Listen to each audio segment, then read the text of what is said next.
Привіт! Це звернення до глядачів на Ютубі, і воно коротке і просте. Ми громадська організація, невеличка, цілком незалежна, і для того, щоб проводити розслідування, ми потребуємо вашої допомоги. Тож, якщо ви подивитесь там вгорі в шапці Ютубу, з'явилась кнопка «Donate». Якщо у вас є можливість і бажання нам трішечки допомогти, то зараз саме час. Дякую. Вітаю! Мене звуть Денис Бігус. В ефірі програма антикорупційних розслідувань «Наші гроші». Програма про тих, хто мав би робити антикорупційні розслідування. Не секрет, що величезна кількість співробітників різних правоохоронних органів побудували на цих органах непоганий бізнес, а собі побудували непогане життя. Сьогодні в нас приголомшуючий просто персонаж. Людина-загадка. Рік тому ви навіть фото його не могли знайти. Але його підпис під листами доводив людей до інфаркту. Навіть більше, ці листи стосувались життя і смерті сотень людей. Частіше смерті. Будь-яка загадка має бути розгадана, так? Тож, Леся Іванова про одного з найвтаємниченіших керівників Служби безпеки України. А тепер ще й зовнішньої розвідки. Вам же цікаво, в чиїх руках ваша безпека? –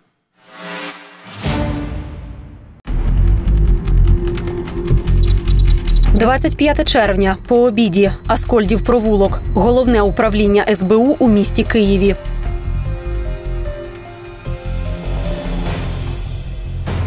З управління виїжджає чорний ленд-крузер. Не намагайтеся роздивитися його пасажира. Автівка наглухо тонована. 23 липня. На повороті до управління той самий ленд-крузер. Не намагайтеся упізнати номерні знаки. Вони належать неіснуючій людині.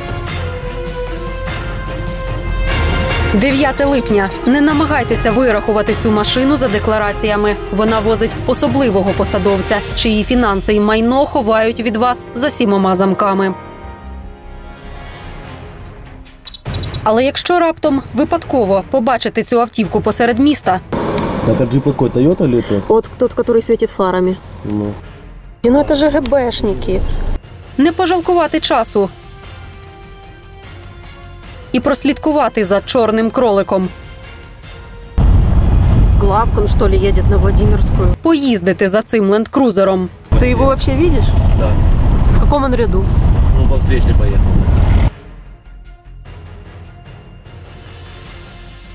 То можна дізнатися, що особлива людина, яка ховається за тонованими шибками і непробивними номерами дорогого позашляховика із персональним водієм, це не хто інший, як Сергій Семочко. На момент цієї зйомки очільник Служби безпеки України у Києві та області. На цій посаді Семочко трудився майже рік, але й до цього уся його трудова біографія в СБУ. До київського главка він очолював економічну контррозвідку СБУ, а до анексії працював у Кримському управлінні Служби безпеки України. Зараз ми лише тільки представляємо вам героя. Але я тут хочу заакцентувати. Ми працювали над цією темою СБУшника Семочка рік. І за 2 місяці до цього ефіру його переводять в керівництво Служби зовнішньої розвідки. І про це ми в кінці поговоримо окремо. Але вся його основна діяльність, весь предмет нашого розслідування і, підозрюю, джерело його аномального збагачення стосується саме роботи у СБУ. У СБУ Семочко був контррозвідником і при цьому постійно цікавився бюджетною закупівлею ліків. Так цікавився, що вона періодично аж зупинялась. І якщо ви хоч якось дотичні до такої медичної процедури, як діаліз, ви вже згадали, яку ціну заплатили хворі, коли діалізні препарати в Україні зникли. Володимиру 43 роки. 12 із них через ниркову недостатність він прив'язаний до щоденної процедури – діалізу. Потрапив на нього на діаліз через те, що нирки перестали працювати. Життя пацієнтів на діалізі залежить від ось такого пакету. У ньому 2 літри препарату, котрим декілька разів на добу вимивають з організму продукти розпаду й токсини. По суті, вручну роблять те, що мали би робити нирки. Під'єднується цей мішечок повний мішок на штатив, а тут є пустий мішок, він кладеться на підлогу, і з мене зливається рідина в пустий мішок, а потім, коли я злив рідину з брюшини, з живота, заливається рідина чиста мені в брюшину. І з цією рідиною ходжу 4 години. І потім знову обмін. Ми попадаємо на діаліз, і ми приречені до кінця своїх днів бути на діалізі. Таке лікування дороге, тож його гарантує і закуповує для хворих держава. Одна процедура коштує близько 250 гривень, отак от промити через себе цей розчин. До 4 процедур на добу, 365 днів на рік. Тобто лікування однієї людини понад 300 тисяч гривень. 2 роки тому у закупівлю цих препаратів втрутилася СБУ. Втрутилася так, що зупинила її на кілька місяців. Усе відбувалося під гаслом боротьби за чесну конкуренцію, а закінчилося дефіцитом препаратів і смертями пацієнтів. В Україні на ліки для цього виду діалізу бюджет витрачає близько $250 мільярда на рік. У світі є 2 найбільших виробника препаратів – американці і німці. Історично лідирують перші. В Україні, відповідно, теж. Ліки для діалізу від різних виробників вважаються невзаємозамінними, а розхідники – несумісними між собою. Коротше кажучи, хто чим почав лікуватися, той тим і продовжить. Інший виробник, і не можна його просто так взяти і поставити інший мішок з розчином. Департаменти охорони здоров'я і лікарні керувалися потребами пацієнтів, тож замовляли конкретні об'єми препаратів для кожної з 2 груп. Для цього, звісно, доводилося виписувати тендери під конкретного виробника. Аж тут у 16-му році приходить контррозвідка СБУ і запитує: «Алло, ребята, а де конкуренція?» Тобто, по суті, починає кошмарити за закупівлю тих препаратів, які, на думку медиків, були потрібні пацієнтам. За дивним збігом обставин саме тих препаратів, яких потребувала більшість пацієнтів. На облздрави посипалися чергові листи щастя, підписані Сергієм Семочком. По суті, він сказав таке: те, що ви вважаєте невзаємозамінним, можна замінювати, а те, що ви вважаєте несумісним, можна комбінувати. Я тут розвідка, я вам розвідав. Підписуючи формальну, нормальну таку вимогу щодо конкурентних умов на торгах, ти підписуєш фактично вироки кільком пацієнтам. Для посилення психологічного ефекту з'явилися й кримінальні провадження. Про змову на тендерах. Мовляв, медичні чиновники змовилися з постачальником тих препаратів, якими лікувалося найбільше хворих. У цій компанії переконують, і листами, і провадженнями СБУ боролася не за тендери, а за хабарі. Бо справи з'явилися після того, як фірма відмовилася платити спецслужбі відкати. Їм дуже важливо було показати другим дистриб'юторам, що не платити нельзя. Не секрет, що роками фармбізнес в Україні доїв бюджет і косив від податків за допомогою офшорних схем. А СБУ, яка ці схеми знала і бачила, роками доїла фармбізнес. Заробляла на тому, що ці схеми не чіпала. Вместо того, щоб пресікати ці схеми, вони їх курують. І займалася цим, розповідають в компанії, саме економічна контррозвідка СБУ, котру 2 роки очолював Семочко. Они не говорят, что давайте вы так больше не делаете, вы не боритесь с этим. Говорят, вы нам заплатите и дальше возите, мы к вам претензий иметь не будем. Дистрибьютор снимает на офшоре колоссальные деньги. Кто? 700, 800, $1 миллион. Это СБУ не увидит сумму. Но им проще отдать СБУ разово 100, 150 тысяч, 200 тысяч долларов в год и работать дальше. То есть и волки сыты, и овцы целые. З 15-го року цей постачальник відмовився від офшорних схем і возить препарати напряму від виробника. Тоді ж і привід платити відкат СБУ відпав. А от у СБУ з'явилися питання до закупівель саме цього постачальника. Приходило из управления контрразведки не менее 7-8, если не 12. Важны фамилии тех, кто их посылал. А посылало их, конечно, руководство этого департамента однозначно, потому что и письма, они подписаны одним и тем же человеком, который возглавлял этот главное управління контррозвідки СБУ на той період, однозначно. Але поки Семочко воював із медиками, з чиновниками і з постачальником, страждали пацієнти. Закупівлі ліків зупинилися. Нові тендери не відбувалися, оскільки це просто були такі просто на голову нікому не налазило, як це відбуватись. Перші півроку фактично було ще так, а потім все рухнуло. Володимир добре пам'ятає, як виглядало оце «рухнуло» для пацієнтів. Йому 1,5 місяці не видавали необхідний розчин для діалізу. Ніде його купити не можна, бо він в продажі, це госзакупки, і в продажі в аптеках його немає.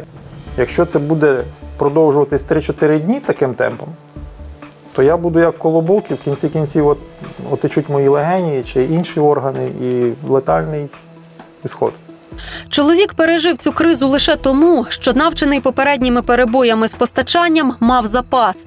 Так вижив сам і так допоміг вижити ще одному знайомому пацієнту. Але так пощастило не всім.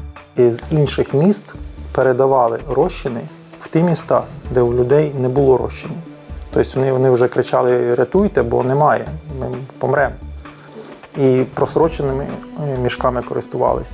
Однак навіть протриматися до відновлення поставок змогли не всі. Часть пациентов, которые не могли по медицинским показаниям быть взяты на гемодиализ или на трансплантацию, они погибли. Таких пациентов не менее 200. Давайте відверто. Фармацевтичні компанії роками проводили ліки через брудні схеми з посередниками. Вони таким чином накручували ціну і формували надприбуток десь на офшорних прокладках. І СБУ це не цікавило. Точніше, цікавило в практичному сенсі. Озвучені суми хабарів – $100-150 тисяч на рік з однієї компанії. А їх сотні, і працювали вони так роками. Але СБУ просто скипіло, коли деякі фірми перейшли на прямі закупівлі. І оця чорна каса зникла. Скільки на такій касі піднімали, доки вона існувала, порахувати неможливо, але можна побачити. І взагалі ми могли б це побачити в деклараціях, але в 2016 році Служба безпеки України вирішила, що їхні декларації секретні, їхня публікація загрожує безпеці країни. В мене є простіша версія, вони просто не хочуть, щоб ви бачили їхні будинки за мільйони доларів. Серйозно, мільйони. Але ми покажемо. Ми не знаємо, чи вписав СБУшник Семочко у свою секретну декларацію все те, що ми у нього побачили. Але ми точно знаємо, що пояснити побачене його зарплатнею неможливо. А от діалізними схемами, наприклад, легко. Почнемо з ленд-крузера, що возить екс-СБУшника, а тепер другого головного розвідника в країні. Спершу ми думали, що він, або щонайменше номери прикриття на ньому, належать СБУ. Але... після переходу Семочка зі Служби безпеки у розвідку в офіс розвідників почав кататися все той же ленд-крузер на тих же номерах.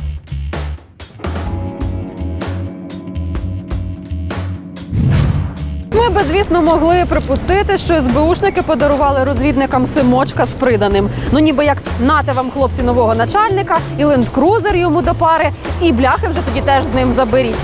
Але це абсурд. Звідки тоді у пожиттєвого чиновника ніби як свій новенький ленд-крузер і ніби як свої непробивні номери? А може є ще щось своє? Таке, чим Семочко як ленд-крузером користується, хоча офіційно не володіє? Так, є. Ви вже здогадалися. Якщо прослідкувати за чорним кроликом трохи далі за офіс, він приведе вас у країну чудес.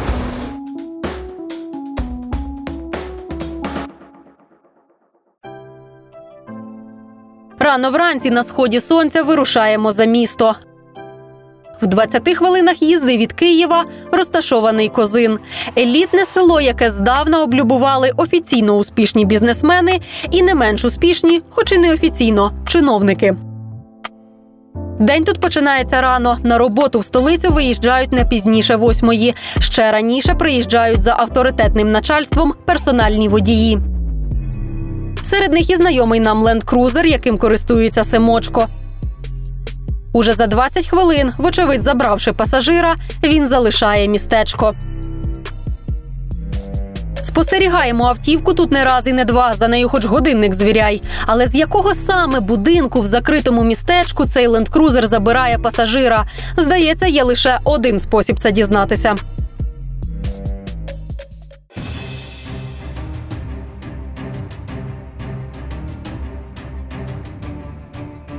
Зранку чекаємо автівку на в'їзді в Козин. Стабільно о 7:45 знайомі фари відсвічують у потоці машин. По-моему, вижу. Сейчас. Это он? Да, это он. Поворачивает.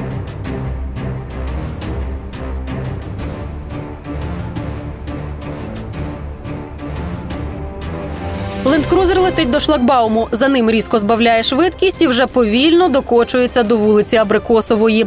Розвертається і паркується біля будинку з червоним дахом.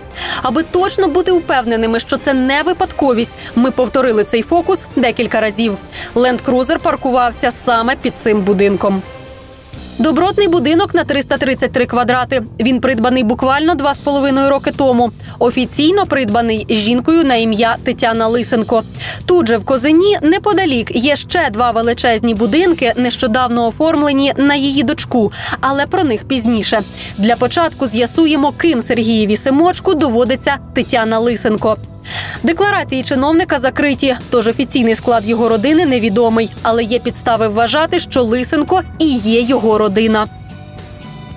Ще у 13-му році Лисенко з Семочком приватизували сусідні ділянки під Ялтою. Просто сусіди по дачі разом переїхали в Київ? Навряд. Знайомі вони набагато давніше. Ще з середини 2000-х у квартирі Лисенко в Ялті був приписаний Андрій Семочко. Найвірогідніше – це брат нашого розвідника. Є ще дещо спільне. У Тетяни Лисенко є 2 дорослих дітей. Анастасія Лисенко, зараз у заміжжі, Котон, і Станіслав Лисенко. Це її діти від попереднього шлюбу, але в їхніх соцмережах регулярно з'являється 3-я дитина. Ось в інстаграмі Анастасії на пляжі з нею та її чоловіком. «Мілий братік», пише Анастасія про хлопчика, який кидається в неї піском. А це інстаграм Станіслава. В машині з ним хлопчик. У коментарях цей хлопчик із ніком Ілля називає Станіслава братом. А це ВКонтакті Анастасії. «Горжусь своєю сестрою», пише юзер із ніком Ілля Лисенко. Зараз акаунт Іллі ВКонтакті підписаний Лисенко, але якщо зануритися в нього на кілька років назад, виявляється, що раніше хлопець називався Ілля Семочко. А тепер закриємо Інстаграм і відкриємо майновий реєстр. У 2011 році Сергій Семочко приватизував у Ялті квартиру. Приватизував навпіл із Семочком Іллею Сергійовичем, тобто сином. Найвірогідніше, це і був той самий Ілля Семочко, котрого тепер називають братом, діти Тетяни Лисенко. Тієї самої Тетяни Лисенко, під чиїм будинком щоранку паркується ленд-крузер, що возить Сергія Семочка. Мені здається, доказів цілком достатньо, щоб визначити Тетяну Лисенко як дружину, офіційну чи неофіційну, Сергія Семочка. І подивитись, що там на цю родину ще оформлено. Тут же у Козині, в сусідньому закритому містечку, розташований 2-й будинок родини Лисенків.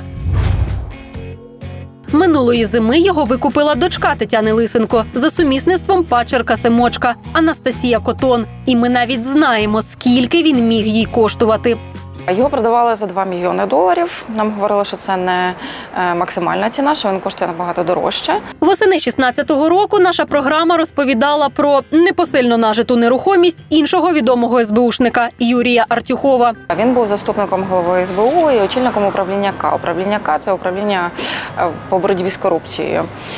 Це був дуже великий будинок, який потребував величезної кількості грошей. Аби зрозуміти, скільки міг коштувати будинок Артюхова, порівнювали його з сусідами. Тоді й виявилося, що будинок зліва від Артюхова якраз продавався. Продавався він за $2 мільйони. І буквально через півроку саме цей будинок придбала Анастасія Котон. Сусідкою через паркан від одного СБУшного топа стала родичка іншого СБУшного топа. І цей будинок за $2 мільйони не найдорожче, що придбала тої зими Анастасія. Неподалік є ще одне цікаве закрите містечко. У січні 17-го року Анастасія купує черговий будинок. Цього разу на 700 квадратів. Говорити про автомобілі родини СБУшника навіть не цікаво. Цікаво побачити, що Лисенки літають ось цим яскраво-блакитним вертольотом. Він на фото Анастасії і Станіслава з'являється щонайменше тричі за останні 3 роки. Ось це фото, наприклад, зроблено під Одесою на Виноробні. Сумнівів немає, підпис до фото. З вінзавода уїжджать з пустими руками, плохой тон. За даними на сайті фірми-експлуатанта, переліт Київ-Одеса на цій пташці коштує $6 тисяч. Підсумуємо. Раз будинок у Козині, 2 будинок у Козині, 3 будинок у Козині. Дуже грубо – це близько 8 мільйонів доларів докупи. А ще зашифрований ленд-крузер і недешеві перельоти на гелікоптері. Непогано, так? А тепер найважливіше – звідки в біса це все взялося? Ми проаналізували фінансовий стан всієї родини за останні 8 років і не знайшли жодного реалістичного варіанту легального походження таких статків. Розпочнемо з офіційних власників. Тетяна Лисенко мала ФОП і турфірму, але туристичний бізнес за останні 8 років загалом приніс їй близько 1/10 будинку, який на неї оформили. Дочка Анастасія Котон наразі доглядає за дитиною. За останні 8 років загалом заробила приблизно на балкон в одному з 2 будинків, який на неї оформили. Зять Володимир Котон, батьки дрібні підприємці в Криму, сам майже по нулях.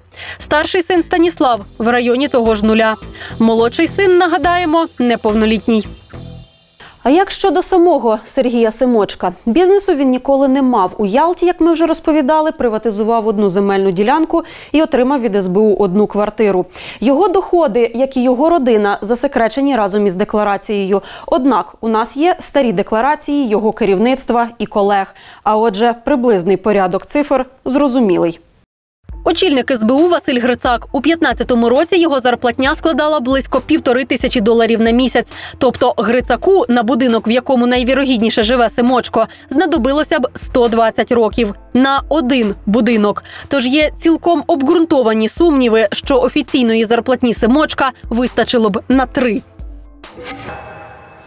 Просто нерухомість, просто 7-8 мільйонів доларів, просто контррозвідник. А, вибачте, тепер вже розвідник. Я ж говорив, ми повернемось до теми служби розвідки та переводу туди пана Семочка. Тут вже буде не про гроші.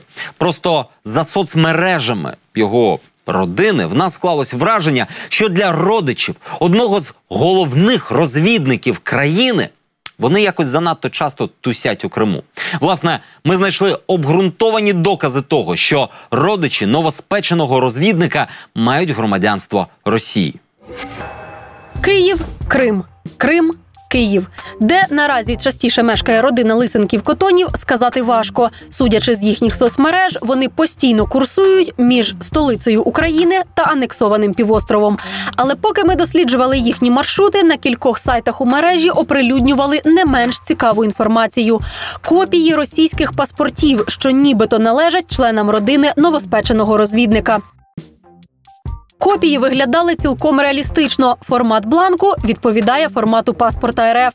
Фото на них – це і справді Тетяна Лисенко, її дочка і зять. Дати народження також співпадали. У Росії паспорти видає Міністерство внутрішніх справ РФ, але там не відповіли на наше прохання перевірити ці документи, тож ми зробили це самі. На сайті російської податкової. Там за номером паспорта, іменем і датою народження можна дізнатися, чи такий паспорт існує. І чи присвоювався такій особі російський індивідуальний податковий номер. Його отримують ті громадяни РФ, хто офіційно працює або тримає бізнес. Тетяні Лисенко і її зятю російський ІПН присвоєно. Це означає, що російські паспорти з їхніми іменами і їхніми датами народження справді існують. Більше того, у російському бізнес-реєстрі знаходимо громадянина Російської Федерації, повного тезку старшого сина Станіслава Лисенка. Такі ж витяги отримуємо на дружину і тещу сина, і на батьків зятя. Тобто загалом у Сергія Семочка, нині заступника голови зовнішньої розвідки України, 8 родичів з обґрунтованою підозрою на подвійне громадянство. Подвійне, в котрому друге – це громадянство країни, з якою Україна вже 5-й рік воює.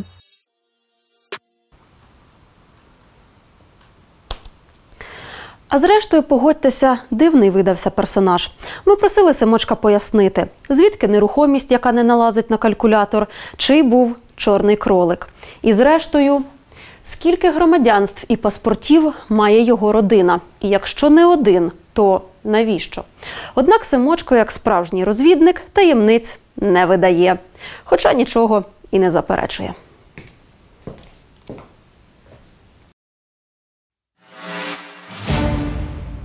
Знаєте, я тут спочатку хотів пожартувати. Ну, там, про дорогущі будинки як прикриття контррозвідника або російські паспорти родичів як спосіб зібрати інформацію. Але мені в біса взагалі не смішно.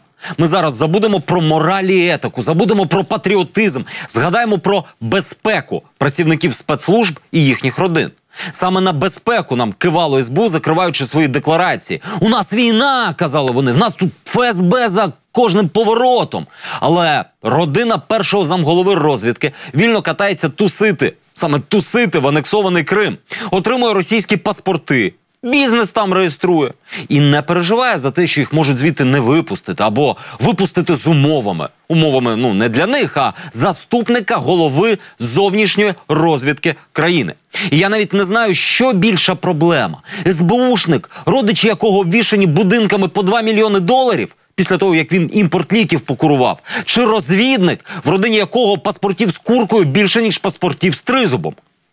Ваші версії. А до того, як перейти до прощання, в мене є до вас невеличке, але дуже важливе звернення.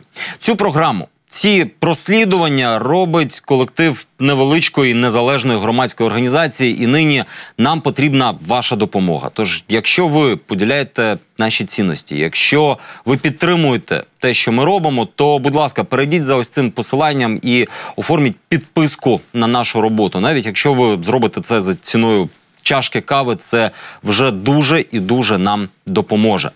І що ж, традиційно пишіть нам у соцмережах. Якщо маєте якусь цікаву тему, пишіть нам на електронну пошту, а в телеефірі побачимось вже за тиждень. Це була програма «Наші гроші». Мене звуть Денис Бігус. До зустрічі.